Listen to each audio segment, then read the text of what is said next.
So when I first came to town, the Red Sox hadn't won for 42 years. Now it's been 86 years, so the whole town all of a sudden changes its psychology. A time for great celebration, at least for you Red Sox fans. After last lecture, I had an interesting conversation with one of you. One of you came up to me and said, very politely, Professor Weinberg, do you have some lecture notes that you have written out what the important points of the lecture are that you could give me or that you could give us? And I said, you know, I'm not really interested in doing that. And the reason I'm not really interested in doing that is that the main function of this course is to enable you to listen to when somebody is talking about conceptually complex things and to distill what's being said and to figure out in your own mind what's important and what is just another piece of drivel coming out of my mouth or Eric Lander's mouth. In fact, speaking for him, if I can allow myself, and myself, in the end, we don't really care that much whether you know the difference between DNA and RNA or proteins and phospholipids. What we're really interested in doing is to use this course as a vehicle for pushing you to get your brains functioning even better than they already are. And therefore, if you learn in this course how to think about very complex subjects and figure out what's really going on, then this course will have more than paid for itself in terms of the energy you put into it. So that's part of the reason why we don't provide you with lecture outlines. We want you to figure out what's important on your own.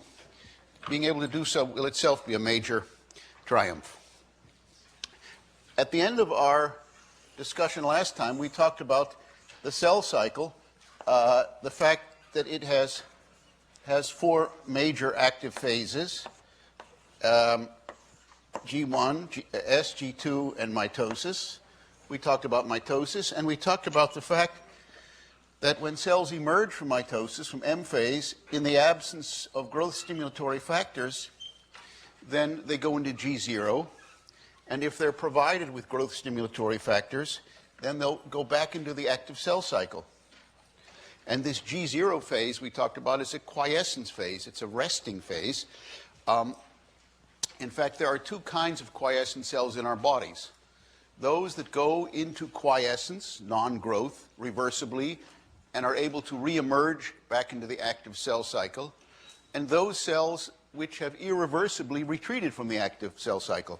So, for example, there are many cells in our brain where no matter what you do to them, they will never be able to go back into the active cell cycle, and they are, in that sense, considered to be post-mitotic. Post-mitotic meaning that they will never again grow. It's really not clear which of the post-mitotic cells, which tissues in the body harbor post-mitotic cells. We used to think that most of the differentiated cells in our body are post-mitotic. And when I say differentiated, a topic we will not get into for the moment, what I mean is that different cells in different parts of the body have become differentiated by becoming very specialized to become neurons or becoming liver cells or to becoming skin cells and so forth. And it is probably the case that there are many kinds of differentiated cells in the body which once they differentiate will no longer enter into the active cell cycle. Now, getting back to this, as I also mentioned, if we look at a petri dish, then, and we put cells like fibroblasts, connective tissue cells in the bottom of the petri dish, as I told you last time, if you provide those cells with a medium which contains all the requisite nutrients, these cells will sit here happily for an extended period of time, and, but will not proliferate. However, if you add to their serum, add to their medium, you add serum to this medium. Serum usually comes from cows, therefore it's called bovine serum. Then the serum, in addition to the nutrients present in the medium, will indeed provoke these cells to proliferate. And there are agents in the serum. In fact, there are agents which are called growth factors, which are contained within the serum,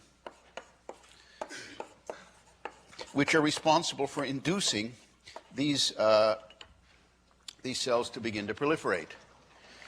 Well, it's instructive just for a moment to step back and ask ourselves, what actually is serum? How do you get serum? And the way you get serum is you take blood and you allow it to clot. And when blood clots, the platelets in the blood, platelets are small cellular fragments. They have an intact plasma membrane, but they're very tiny. They don't have a nucleus. And these anuclear fragments, these platelets, when blood is induced to clot, the platelets aggregate with one another, and you form a big clump, and that a clot settles to the bottom of a test tube. But in the context of wounding, let's say you make a cut on your skin, what happens is that blood rushes into the site of the cut or the wound. Clotting occurs in order to create coagulation. And why is there coagulation? In order to staunch the bleeding, in order to prevent there to be further hemorrhage, further loss of blood. But at the same time, as the platelets are aggregating to help form the structure of the clot that creates a physical barrier to prevent further bleeding, simultaneously the platelets are releasing a lot of growth factors into the medium around them. Why are they doing that? Because what's happening simultaneous with stopping the bleeding is that the platelets are releasing growth factors which are used in order to begin to reconstruct and heal the site of wounding. So, consequently, what happens is that the platelets release growth factors.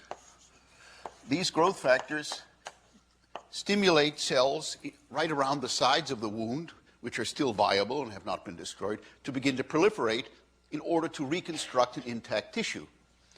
One of the most important of these factors that they release is platelet-derived growth factor. Remember, GF is just growth factor, and platelet-derived growth factor, or as it's called in the trade, PDGF, I mentioned it briefly last time, is a very potent mitogen. A mitogen is a growth stimulatory agent. It's an important mitogen for fibroblasts. Fibroblasts, recall, are the connective tissue cells that are found throughout the body. And therefore, if you were to, for example, add platelet-derived growth factor, PDGF, to those fibroblasts that were sitting there in G0, the PDGF will stimulate the fibroblasts to begin to enter into the active cell cycle, to exit from G0, to enter into G1, and therefore to complete a full cell cycle. And by the way, recall what I said before, that after the cells leave the leave G0 and move throughout the active cell cycle, and they have a lot of growth factors, they'll go all the way around the active growth cycle to mitosis. And when they emerge from mitosis, once again, they'll ask themselves the question whether it's a good idea to continue to be in the active cell cycle or whether they should exit into G0, perhaps doing so reversibly. Interestingly, if you look at the way that the cell cycle is organized, then what you see is the following. If I can draw the cell cycle again, here's G1, here's S phase, and here's G2. And right at a distinct point toward the end of G1 is something called the restriction point, which is going to be very interesting shortly. And what happens is after cells emerge from mitosis and they move throughout the most of G1, they're continually assessing their extracellular environment to determine whether or not there are enough growth factors around to justify their continuing the rest of the cell cycle. And ultimately, they'll reach this restriction point, or as it's sometimes called, the R point, and here they will make the final go versus no-go decision. So if there have historically been enough growth factors from the beginning of G1 all the way up to the R point, then cells will commit themselves essentially irreversibly to going through the entire rest of the cell cycle, through M. Conversely, if cells reach up to this R point and they calculate that there are not enough mitogenic growth factors to justify proliferation, then they'll jump out of the active cell cycle and go back to G0. What that means, in effect, is as follows. Once the cells have passed through the R point and they're over here, and they are committed to complete the rest of the cell cycle, then you can take growth factors out of their medium and they don't care. because they only want to receive these stimulatory signals. They only care about them in this window of time. Hereafter, they're committed essentially irreversibly to go through the rest of the cell cycle. There are, as it turns out, also growth inhibitory factors. So here we've been talking about mitogens, growth inhibitory factors. So an important growth inhibitory factor is, for example, TGF-beta. And TGF-beta works exactly opposite to PDGF because it is a signal which is present in extracellular space and tells the cell it should stop proliferating. And therefore, TGF-beta, if it's present in large amounts in this part of the cell cycle, if the cell experiences in large amounts, that will influence the cell not to move through the restriction point. Conversely, if it's absent, then obviously PDGF can have the undiluted attentions of the cell. And therefore, what I'm trying to convey by this is to tell you that the cell balances both its growth stimulatory and growth inhibitory signals that it's receiving from extracellular space. These decisions are weighed, and finally down here, the cell will make the binary decision to go ahead or not to go ahead, depending on historically how many of these factors it's recruited in this specific window of time. Recall, as we said last time, that once a growth factor like PDGF goes to the plasma membrane, it encounters a receptor on the surface, which, let's say, we call the PDGF receptor. And I'll just draw it like this for the moment. It's a transmembrane protein. The extracellular domain is on the outside. And I'm drawing two copies of the PDGF receptor here for reasons that will become apparent in a moment. And what happens is that PDGF, which, for example, can be itself a dimer, it can be a dimeric growth factor. So it has two distinct subunits in it. They're both essentially equivalent to one another, but it is dimeric. And this dimeric structure of PDGF allows it to bind to two growth factor receptors simultaneously. Well, why is that interesting? It's interesting for the following reason. These transmembrane PDGF receptors, like the ones I've indicated right here, they're anchored in the plasma membrane because there's a portion of their sequence right in here in the transmembrane domain, I'm indicating it here in the orange, which contains highly hydrophobic amino acids. And those hydrophobic amino acids obviously love to be in this hydrophobic environment of the lipid bilayer, but they have no effect at all on whether the PDGF receptors can traverse in the plane of the plasma membrane. So the PDGF receptors can move across the face of the plasma membrane. These ones can move to the right or the left, but they're not going to come in or out because they're anchored in this lipid bilayer by this stretch of hydrophobic amino acids. Now, what happens, interestingly, when PDGF, the dimeric receptor, binds to two of these PDGF receptor molecules, which, as I told you, have the freedom to translate laterally in the plane of the plasma membrane, what happens is that it will bind two of these receptors, and in so doing, it will pull the two receptor molecules next to one another. Previously, they were just floating around in the plane of the plasma membrane. Having bound their ligand, recall that PDGF is considered a ligand for the PDGF receptor, it will cause these two receptor molecules to now become pulled very close to one another. So I'll redraw it now like this. Now these two receptor molecules look like this. They're cheek by jowl. They're right next to one another. And this has some interesting consequences.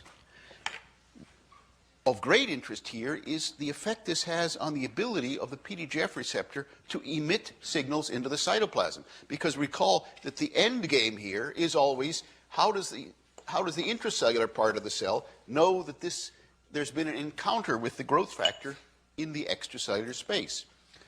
And this signal emitting power of the PDGF receptor comes from the fact that once these two domains are brought together, each of these two domains is able to modify the other and change the other, i.e., subunit A modifies subunit B modifies subunit A. And how is this modification achieved? It is achieved in the following way. that this domain, which I've just been writing like this, is a rectangle, is actually a catalytic agent. It's actually a tyrosine kinase. So it's an enzyme, and a tyrosine kinase is an enzyme that takes the gamma phosphate from ATP, the high energy phosphate from ATP, and transfers it to tyrosine amino acids that are present on substrates. So if here's an amino acid sequence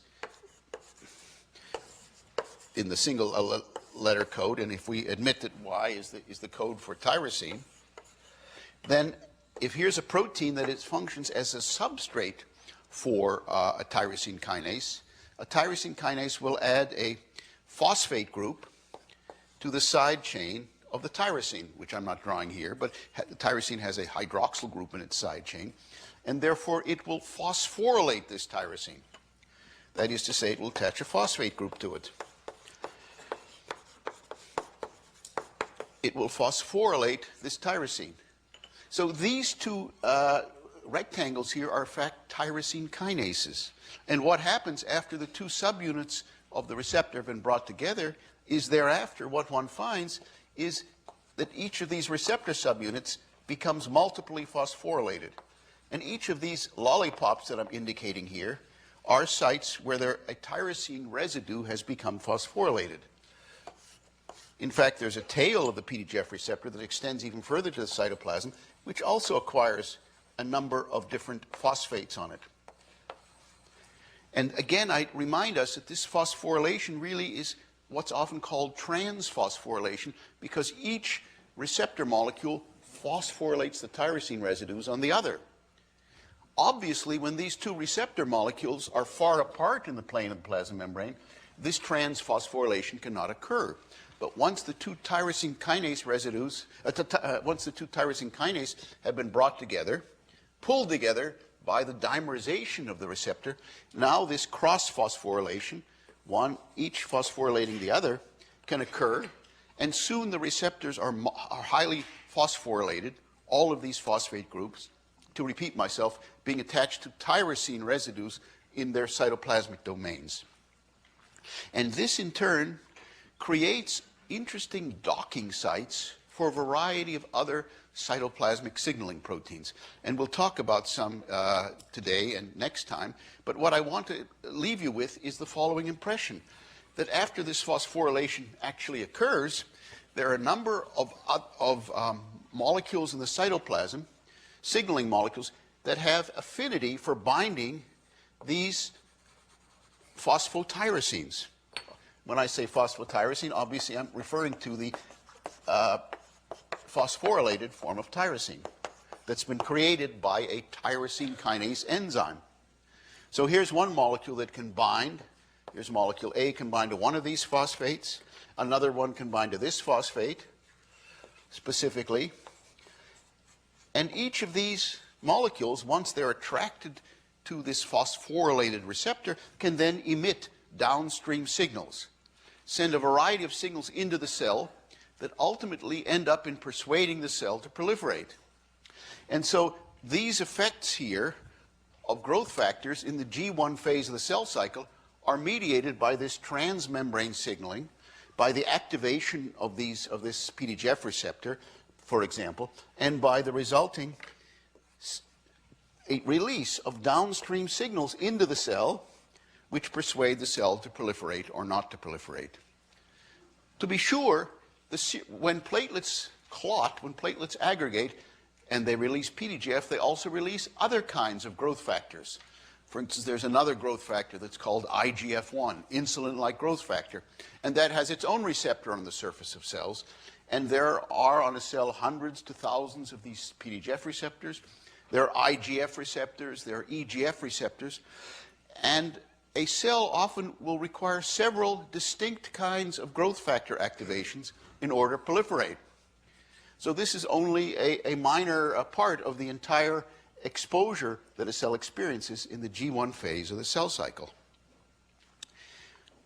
To elaborate on a point that I made last time, an important biological distinction between normal cells and cancer cells is the fact that cancer cells require relatively little growth factors in their medium in order to proliferate. Normal cells have a very strong requirement for growth factors in their medium.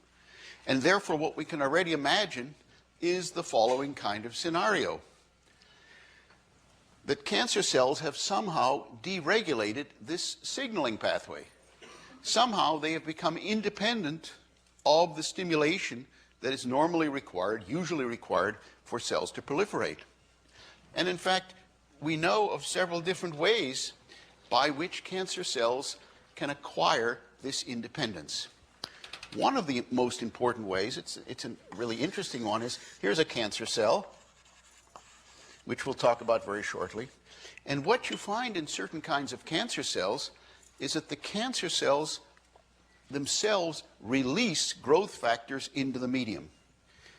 So there are certain kinds of cancer cells that will release, let's say, a growth factor that's like EGF into the medium around themselves. Well, you say that's kind of amusing, but so what? The important part here is that these same cancer cells have receptors for EGF on their surface. So they're producing a growth factor, and they can also respond to the same growth factor. And therefore, this EGF, once it's released, can swim over here, activate the receptor, and persuade the cell to start proliferating.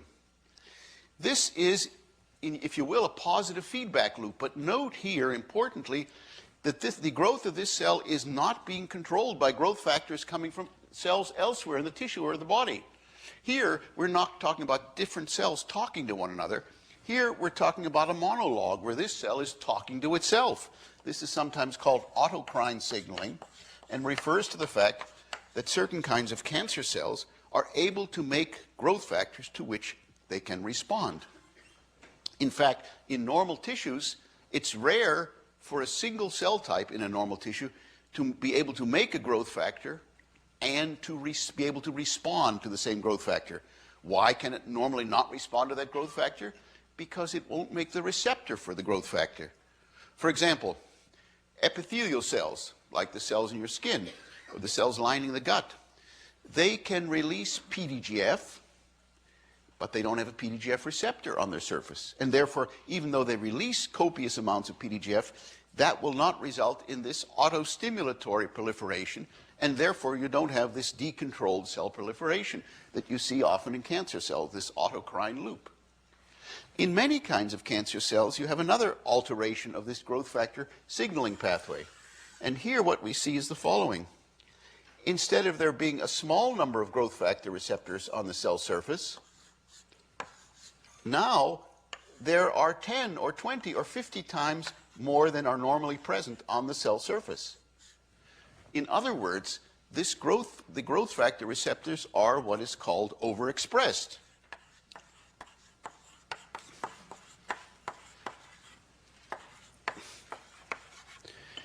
And therefore, the delicate balance is disrupted, because normally, let's say, a cell will have on its surface 500 EGF receptors.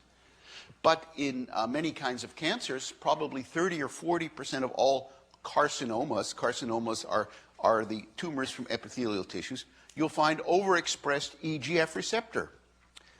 Well, why is that interesting? It's interesting for the following reason. I told you before that the activation of a receptor depends on its ligand persuading two receptor subunits to come together and start firing, as we just discussed. But if now all of a sudden the cell contains large amounts of this growth factor being expressed, of the growth factor receptor being expressed on the surface, 10 or 100 times more than normal, then these growth factor receptors are going to be rather densely packed on the cell surface, and now they may just come together because they happen to bump into each other very frequently. They don't need the growth factor to pull them together just because there's so many of them. So there's random interactions, random bumping together, and these two growth factor receptors may just bump together and thereby send signals into the cell, persuading the cell that there's been some kind of growth factor in the extracellular domain that's been encountered, when in fact all that's happened is that there's so many of these growth factor receptors around that they're constantly bumping into each other, and while they've collided with one another, they can activate signaling and release growth stimulatory signals into the cell. There's another kind of alteration of growth factor receptors that's also seen in many kinds of human tumors. For example, in glioblastomas, which is a brain tumor. And a glioblastoma has the following kind of receptor on the surface. It has truncated forms of the EGF receptor on the surface, where a lot of the ectodomain is simply not present. So here's the normal EGF receptor. Here's a truncated EGF receptor, where a lot of the extracellular domain, which I'm calling the ectodomain, is simply been lopped off. How has it been lopped off? Well, there's been a mutation in the gene which has, in effect, deleted segments encoding the N-terminus of the receptor protein, which normally sticks its head out of the cell. And now you have these truncated receptors, and such truncated EGF receptors are able to fire constitutively. Constitutively implies that these receptors are able to fire in a fashion that is no longer regulated by physiologic signals. It's a high, steady rate. So now these receptor molecules, these truncated receptor molecules, flood the cell with growth stimulatory signal, and for reasons that aren't really clear to this day, these truncated receptor molecules can dimerize, they can come together even if there's no extracellular ligand present, even if there's no growth factor in the extracellular space.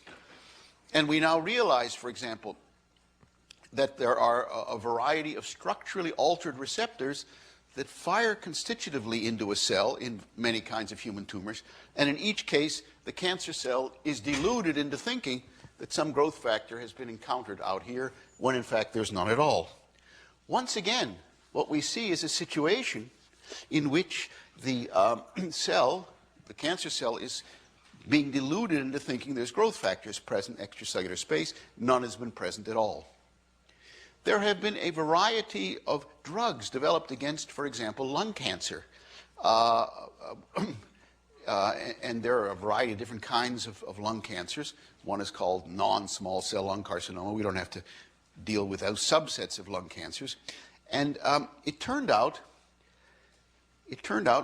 that one of these drugs, it's called Iressa, had very mixed effects on patients. In about 90% of the class of lung cancers patients that were treated, the drug Iressa, used over the last several years, had almost no effect on the tumor treatment, and patients continued to proceed to their death. It really had no effect. But in 10%, in fact, there were some dramatic responses, and the tumors shrunk down. Now, normally, a 10% response rate would be enough to cause a drug company to abandon all further development of the drug, because it's just too low a response, and who wants to take a drug where the chances of having a good response are as low as 10%? It's just not a good situation. But then some geneticists here in Boston, one group at the MGH and another over to Dana-Farber, began to look at the lung cancer cells that responded, i.e. from tumors of patients that responded and shrank in response to the drug, and the lung cancer cells of patients who didn't. It turns out that Iressa is an inhibitor of the tyrosine kinase of the EGF receptor. That's how it was designed. In other words, this drug, it's a low molecular weight drug, and it goes into the tyrosine kinase domain, that rectangular thing I showed you before very schematically, and it shuts down the firing of the receptor. That was the motivation behind creating this drug. So Iressa shuts down the EGF receptor, and 10% of lung cancer patients, their tumor shrank. The other 90% weren't affected at all. And what these two groups of geneticists found over the last 3 or 4 months is that the patients whose tumors responded had tumor cells where the EGF receptor was mutated and therefore firing in a constitutively active fashion. That is to say, there were actually structural alterations in the receptor. This is a massive structural alteration of the receptor here, this truncation. But in fact, in certain patients, the 10% of patients that responded, there were much more subtle changes in the cytoplasmic domain of the protein, which allowed these receptors to constitutively dimerize, once again in a ligand-independent fashion.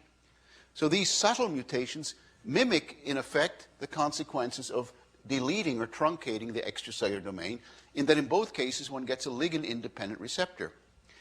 In those cases where the patients had a mutant EGF receptor, structurally altered EGF receptor that was firing constitutively, there were dramatic responses to the Iressa drug. In the 90% of patients where there was no effective response to the drug, the EGF receptor was wild type. It was present in a wild type configuration. It might have been slightly overexpressed, but it continued to function essentially as a normal EGF receptor. And this represents a major advance in cancer therapy, because it suggests that one has to begin to understand what subsets of patients one should treat with a drug which can on its own have quite toxic effects on the patient. And from now on, to state the obvious, when one gets lung cancer patients, one will check quickly using various reactions, like the PCR reaction, to see whether or not their cancer cells have a mutated EGF receptor. And if they do, they will be candidates for Iressa treatment, with the expectation that 60, 80, or even 100% of them will have tumors that respond. And if they don't have a mutated EGF receptor, then they will not be subjected to treatment by this drug. This is the beginning of a new era of cancer drug treatment. It's called rational drug design, or rational treatment, where you don't just lump all the patients with a certain disease together and say, let's give them all this drug and throw things up in the air and see what happens. Here, one begins to do a genetic diagnosis of the genomes of the patient's cancer cells in order to determine whether or not they have certain mutated genes. In this case, we're referring to one of these growth factor receptors. By the way, we're talking about lung cancer today, right? If you are smoking now, I always ask the class, how many people are smoking? And nobody has the moral fortitude to raise their hands. But if you are smoking now, and you started at this age, and you continue, and by the way, if you start at your age and you continue, stopping smoking is actually a bit more difficult, quite a bit more difficult than stopping heroin. It's pretty interesting, right?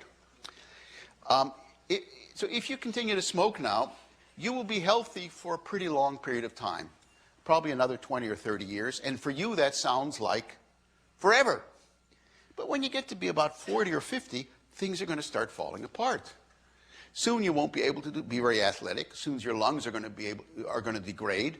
And by the time you reach your 50s, 60s, or 70s, what's going to happen is you will on average have a 6 to 8 year shortened life expectancy. Now you say 6 to 8 years is not that much, but it really is. You know, when you get to be 70 and you think you're going to die next year, or you're going to die in 6 or 8 years, it makes a big difference. 6 to 8 years is an enormous difference in life expectancy. 20% of all people who died last year in this country, 20% of all deaths came from cigarette smoking. Imagine that. And when you die from cigarette smoking, sometimes you get lung cancer. There probably were, I think, 600,000 people who died from smoking last year. 600,000.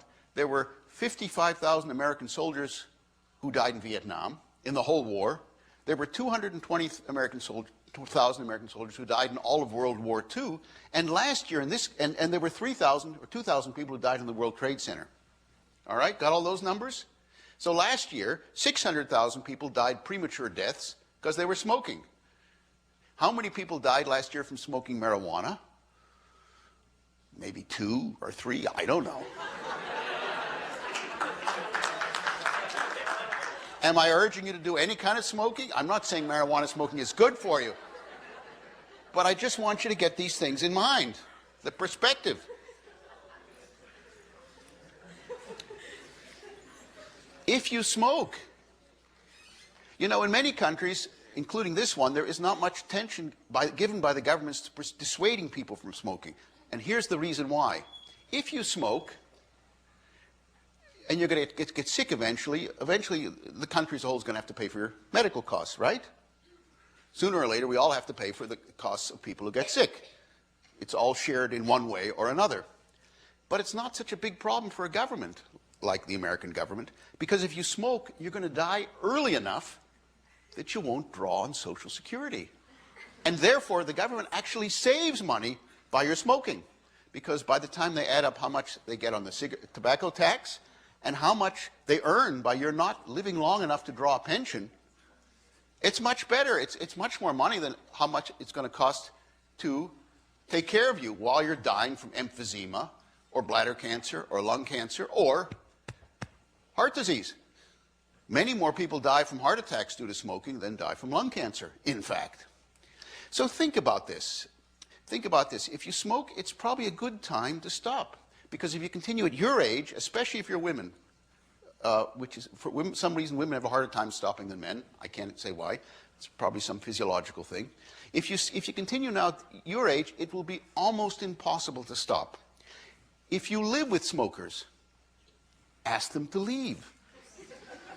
If you live at home with your parents and they smoke, tell them it's time for them to leave. Throw them out of the house. Secondhand smoking killed probably between 60 and 80,000 people last year in this country. Secondhand smoke. And by the way, if you want to see an interesting phenomenon, go to a veterinary hospital, because there they, with great frequency, treat dogs who have lung cancer. And why do they have lung cancer? Not in 99% of the cases. In 100% of the cases, these dogs live with owners who smoke.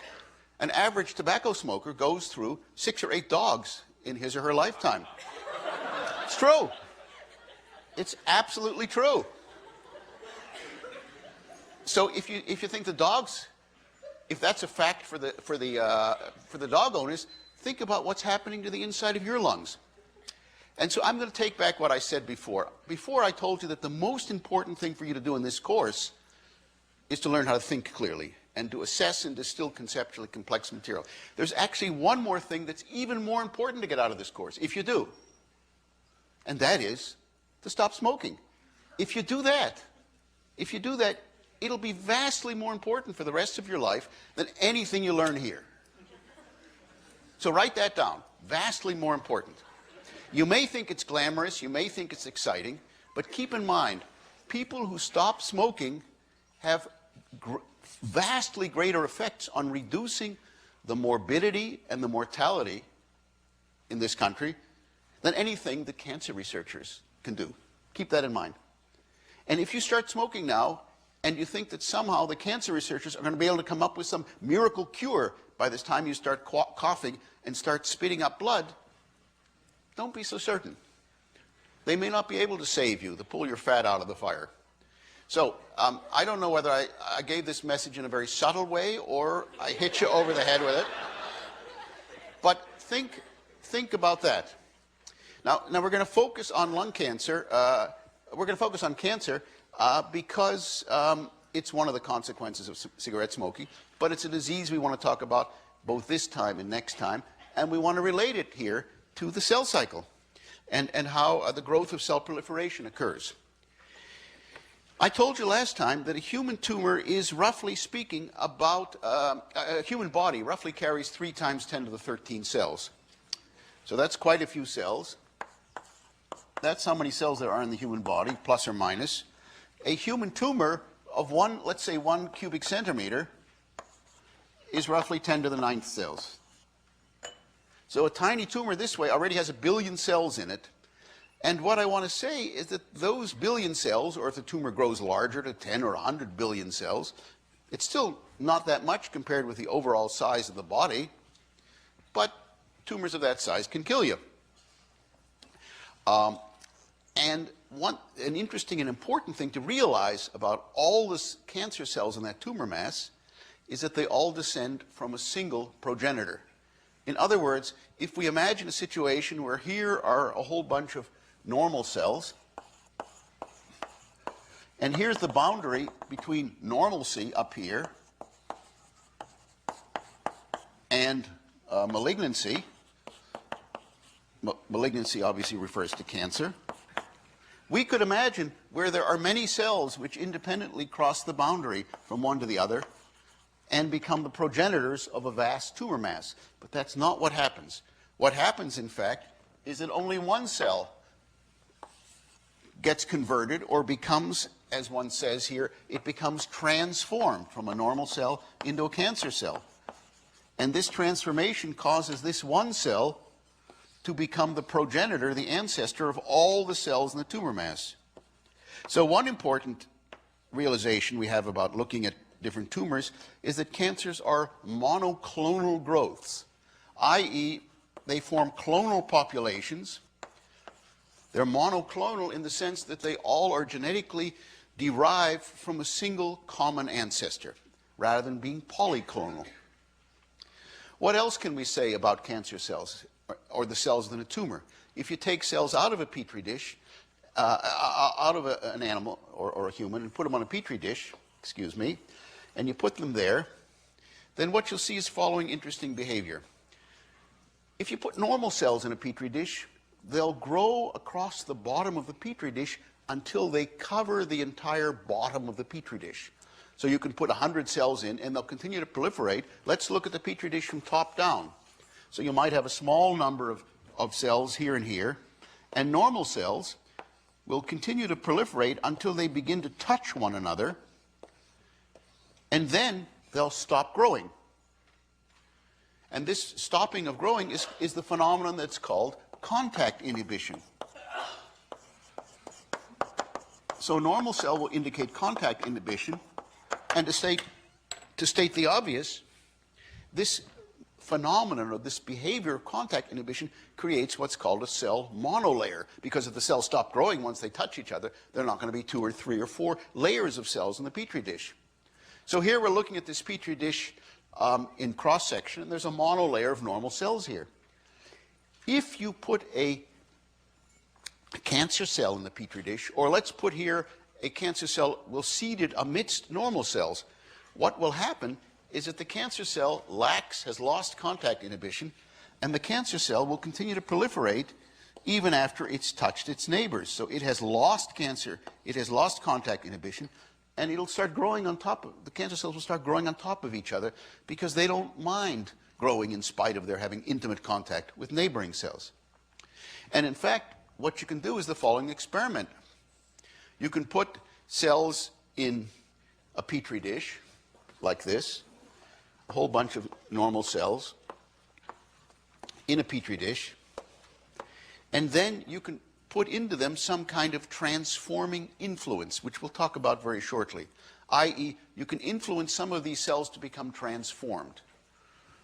And how we do so, we'll hold in abeyance just for a moment. So we'll have this cell, we'll do this cell to become transformed, and this cell to become transformed.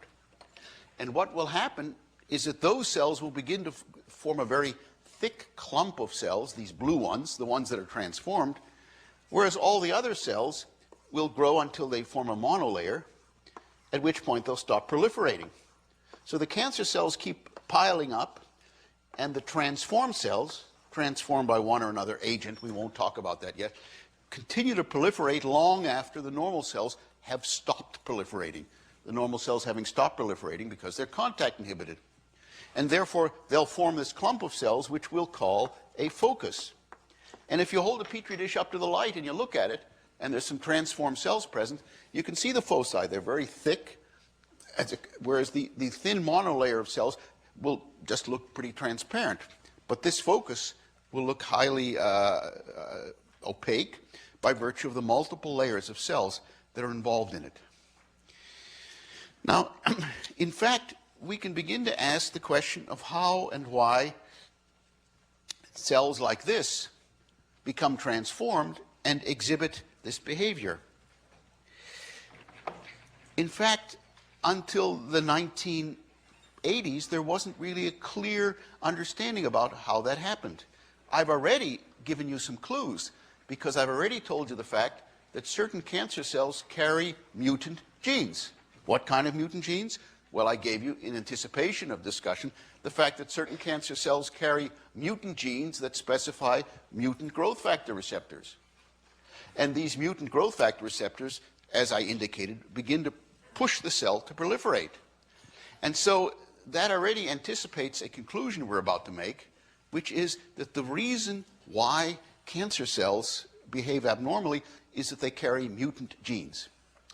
Now, let's talk about the nature of these mutant genes, because if you look at these mutant genes, invariably they are the consequences of what we call somatic mutations. By that, I mean the following. Let's say we all start out with a really good set of genes, and thank the good Lord, we all do. But as we go through life, through accidents or through intent, we can damage these genes. We can muck them up in different ways. And this damage may occur to cells in the skin, they may occur to cells in your belly, they may occur to cells in the brain. And these are called somatic mutations, in contrast to the germline mutations that affect one's offspring. Because, as you must realize by now, the only way you can have mutations that affect your descendants is if those mutations strike in the gonads and affect the genomes of either sperm or egg. But the mutations occurring everywhere else in the body outside of the gonads, because they occur in, I think I missed, this is somatic, excuse me, because they occur in the soma. The soma is defined as the entirety of the body outside of the gonads, outside of the germline. These somatic mutations might affect the tissues around them, but they will not be transmitted from one organismic generation to the next. And accordingly, we begin to imagine, in fact correctly, we begin to construct this model that one of the most important mechanisms of creating a cancer cell is to damage its genome. So I'll tell you a story now, which I'm only going to finish on Monday. We have, let's imagine, a 55-year-old, this is a true story, 55-year-old man who's been smoking since he or she, he, was 15 years old. So he's been smoking for 40 years, and during those period of 40 years, by the way, I'm not saying whether I'm for or against smoking, you understand that. During that period of 40 years, this person has been introducing large amounts of tobacco smoke compounds into his lungs. Now, it turns out that these compounds, this tobacco smoke compounds, are carcinogens. You know, carcinogen means it causes cancer. But it happens also to be the case that a lot of carcinogens, cancer-causing compounds, are also mutagens. That is to say, they can mutate DNA. So here we have a scenario that we're going to set up for next time. 55-year-old man smokes for 40 years, dumps a lot of carcinogens into his lungs. The carcinogens, which are which induce mutations very potently, are passed from his lungs into his blood, and they go from the blood into the kidneys, and from the kidneys they are excreted into the urine, and then they sit around in the bladder for a while. And let's imagine now that the urine of this man has all these highly mutation-active carcinogens in his urine, which in principle can begin now to strike out and attack the genomes of the cells lining the urinary bladder. In other words, by smoking cigarettes, you can actually mutate the genomes, somatic mutation, the genomes of cells lining the bladder of the urinary bladder. Or, of course, to state the obvious, you can also mutate the genomes of the cells lining the alveoli in the lungs. That's why you get lung cancer. And a consequence of this can be, with serious probability, that now some of these cells become mutated, and that in turn will lead to a life-threatening tumor. So on this very cheerful note, and you're having heard two major take-home lessons, have a great weekend. See you on Monday. Enjoy the parade tomorrow.